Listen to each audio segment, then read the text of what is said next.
वैजापूर येथे जिल्हा परिषद व पंचायत समिती निवडणुकीदरम्यान निवडणूक कार्यालयात राडा झाल्याची घटना घडली। नामनिर्देशन पत्रे स्वीकारण्याचे काम सुरू असताना एका व्यक्तीने अचानक गोंधळ घातला। उपविभागीय अधिकाऱ्याच्या अंगावर धाव घेतली। योग्य व्यवस्था नसल्याचा आरोप करत त्याने शासकीय कामकाजात अडथळा निर्माण केला। यावेळी टेबलावरील निवडणूक प्रक्रियेतील महत्त्वाची गोपनीय कागदपत्रे ही बळजबरीने हिसकावण्यात आली। या प्रकारामुळे काही काळ येथे तणावाचे वातावरण निर्माण झाले। या प्रकरणात संबंधित व्यक्तीवर गुन्हा दाखल करण्यात आला आहे।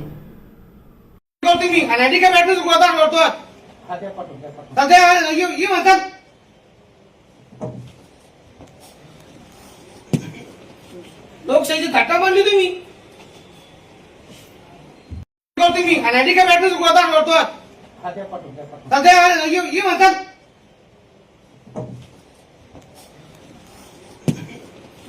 लोकशाहीची थट्टा मांडली तुम्ही।